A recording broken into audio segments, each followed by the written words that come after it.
In the Elder Scrolls IV Oblivion, we get to see a true demonstration of power and destruction firsthand. The city of Kvatch, once a mighty and powerful municipality, is completely leveled, destroyed, and set ablaze upon the player's arrival. There are barely any survivors, and whoever is left gets picked off by the remaining Daedra roaming the city limits. Of course, as we know it, the Daedric Prince of Darkness and Destruction, Mehrunes Dagon, is responsible for this catastrophe, and the whole main quest of the game is about stopping his invasion and destruction. However, what if I told you that there could be another culprit responsible for destroying the city of Kvatch, a lesser known and lesser explored entity in the world of the Elder Scrolls? There's an entire side quest dedicated to this being, and there may or may not be reasonable suspicion for it being the desecrator of the once great city. This is the side quest titled The Sunken One, and the culprit in question is the Sunken One itself. The quest begins by coming across a farmhouse close to the city of Kvatch. It's called Shome Farm, and it's north of the road from Skingrad headed towards the ancient Kvatch when looking at the map. From peering outside, everything seems normal with the cabin, except for the fact that there are no livestock in the pens or crops harvested from the garden. And now, come to think of it, the city of Kvatch, its reigning municipality, is currently under siege from one of the universe's most powerful beings. With curiosity piqued and a concern for the owner, the player can choose to enter into the farmhouse. Upon entering, everything seems normal. There's a bed, a table and some chairs, some side tables, and some crates and barrels for food storage. There are candles and leftover food, drawers with clothes in them, and plates and silverware left on the table. With nothing particularly standing out, the player is about to exit the cabin when something catches their eye. Folded and meticulously placed on a bowl in the center of the main table, there appears to be a note. Walking over to the spot, the player reads what appears to be the first page of a diary written by somebody named Slythe Syringi. The entry is quite detailed and extensive, yet it reads, "As midnight approaches, I still watch the fires burn. The great city of man, Kvatch, lay in ruins. They didn't heed my words. They didn't listen to my voice. Now, they are all paying the cost of ignorance. The Sunken One strikes swift and hard. He swats those who oppose him as if they did not exist at all. The excuses of man fall upon deaf ears. The Sunken One has no pity. He has no mercy. He only sits below and passes sentence. And now, with a mighty stroke, he's toppled one of man's pitiful blights on his land. And yet, he still hungers. His appetite is voracious.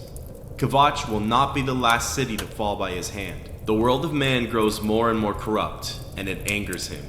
Man's lie and deceit will be his undoing as the Sunken One grows impatient and no longer waits for or accepts the proper offering. The burden is mine to shoulder. I am the last one who knows of he who shakes the ground. If I do not bring him the offering, who knows what city may fall prey to his whim? Anvil? Coral? Or perhaps he will turn his eyes on the greatest boil of all, the great imperial city itself. No, I must not let that happen. I must get the offering to him like my father did before me. Man may be fallen in his eyes, but they must have time to learn the Sunken One's teachings. Destroying man now would be a waste when I am certain that given the chance, they will come to see his ways. Yes, I will do this thing. I will brave the depths of Sandstone Cavern to see him. My weapons will be my will and my word. The Sunken One will watch over me and guide me. I must depart soon, before it is too late. If anyone finds this page, let them know that I, Slythe Syringi, do this for the good of all man." There are some quite fascinating points to pick apart here. For starters, Slythe believes that whatever happened to Kvatch was the doing of something called the Sunken One.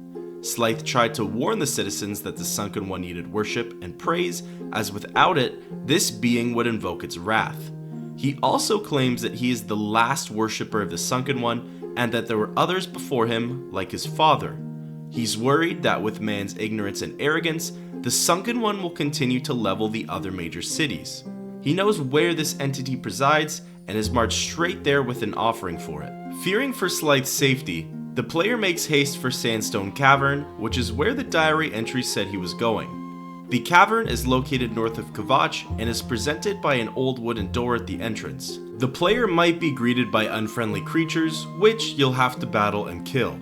Upon entering the cavern and moving to the first room, you're faced with more enemies, both monsters and animals. This is not a good sight, as from the diary entry, we remember that Slyth came here unarmed to present his offering. With forks in the road, either way the hero of Kvatch travels, you're met with more enemies to defeat. They could range from rats to imps, all the way to trolls. They're a tough match for someone with your expertise level, let alone somebody who came in here unarmed. The two pathways will intercept at a room with a ravine in the middle. By scaling your way down and locating the chest, you'll see another diary entry from Slyth. This one reads, "As I descend into the depths of Sandstone Cavern, I wonder to myself, why? Why would the Sunken One test me so? Have I not been loyal? Have I not spread his word?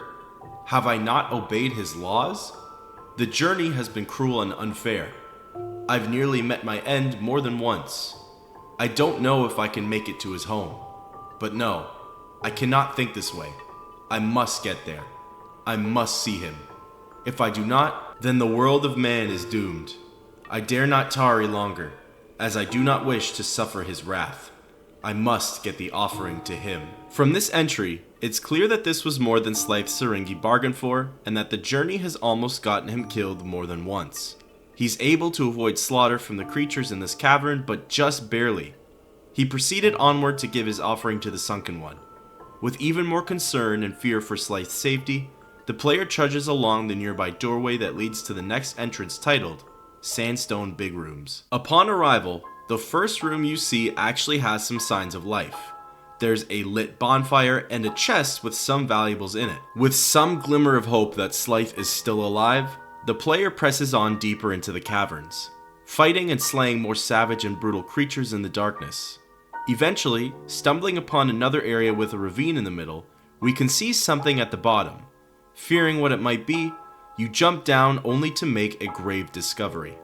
Lying in the cold, dark cavern, brutally killed, is the body of Slyth Syringi. Next to him is a sack that's simply titled The Offering. Fearing whatever killed him is still around, our first instinct is to leave the dark and horror-filled cave. But something draws us in to inspect Slyth's body. When looking into his belongings, we notice the third and final entry to his diary. This one reads, "I am fallen. I have failed. I will not reach him in time. And because of me, man is doomed. The creature jumped me without warning, and before I could dispatch it with my magic, it dealt me a mortal blow. Now all of Tamriel will face wanton destruction and death. His wrath will be unspeakable, his anger immense. Kvatch was but a small amount of his true potential. All hope is lost. The Sunken One wakens, and soon, man will feel his hunger." It appears that before Slyth could make it to the Sunken One, he was attacked and ultimately killed by a creature from within this cavern. Now, without the offering, the Sunken One will unleash its wrath upon the rest of Cyrodiil, and soon all of Tamriel. After reading the tragic and unfortunate last entry, just as you're about to leave, you feel a menacing presence behind you.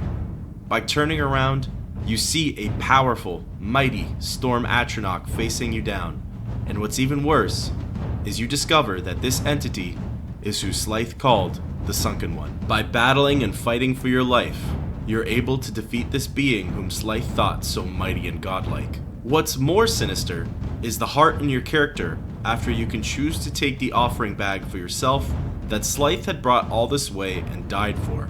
Peering into the bag, it's a bunch of precious gems and minerals which could be sold for some decent gold at a merchant. Pockets full, godlike being slain, and a confirmation on Slyth's condition, the player leaves the cavern to never return. Shome Farmhouse will lie in wait and stay vacant, unused, and overgrown for quite some time. As interesting and neat of a quest this was, there really wasn't too much sustenance and time that went into it. It was simply more of a quest to uncover a farmer's fate, explore a dungeon, defeat a formidable foe, and receive precious gems as a reward. Normally that would be a shut and closed case, right? Well, maybe we should look into the Sunken One a little bit further. As a disclaimer, it's likely supposed to be a quest that pokes fun at the beliefs and devotion of those who truly don't understand the powers that be in Tamriel. However, let's play along with Slyth Sarengi for a moment. Slyth believes the Sunken One to have immense power that can destroy entire cities. Without worship and offerings, it grew tired of mankind and wanted to punish all of them for their wrongdoings. Slyth's father and others have made routine offerings and effort into worshipping this Daedroth. In the entire Elder Scrolls universe, the more something is revered and worshipped, the more powerful it becomes. However, this is usually only the case for deities and gods. According to the book Varieties of Daedra, very little is known about elemental Atronachs. The Sunken One is a storm Atronach, which is among the strongest of the elementals. Flame and Frost are said to be highly intelligent, but no mention is made of the storm's higher thinking.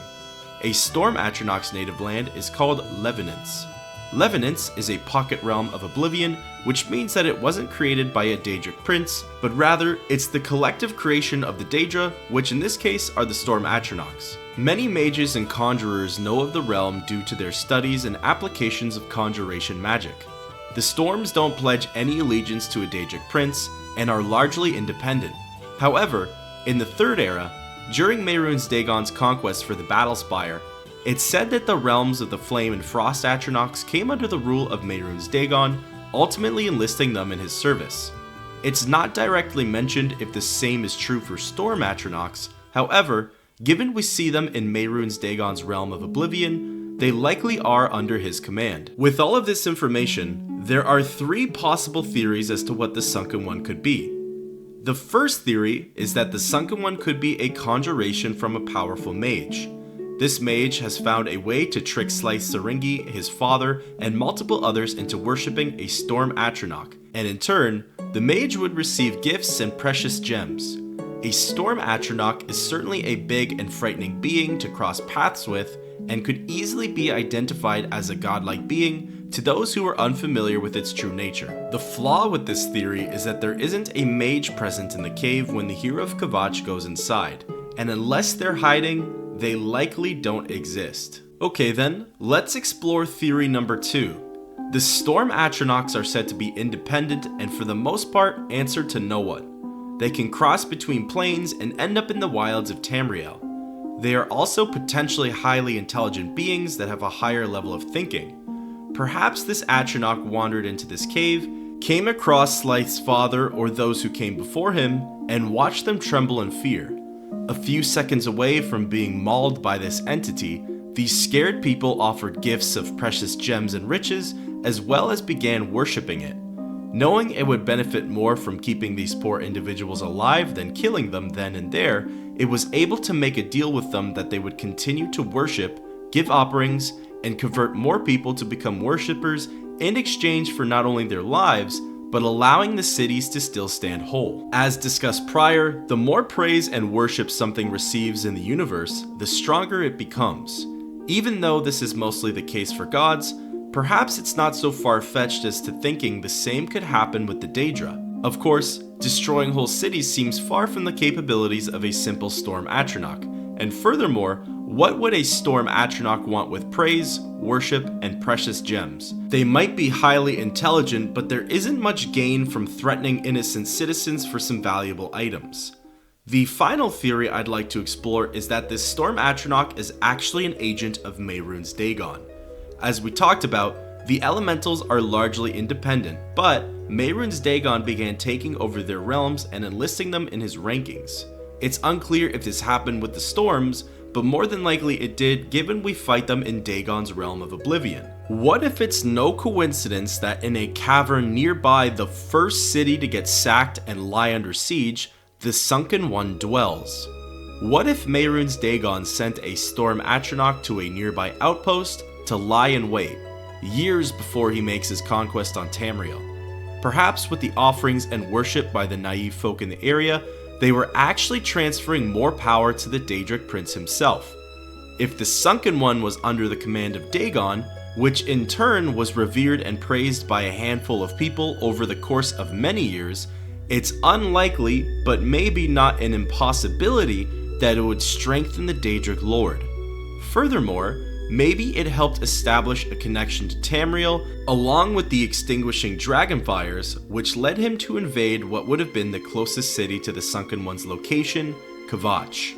This in turn would lead Slythe Syringe's thoughts and expectations of the Sunken One to prove true. Although it has the least amount of facts to back it up, the final theory is my favorite and maybe stands a very slim chance at being looked at a little closer.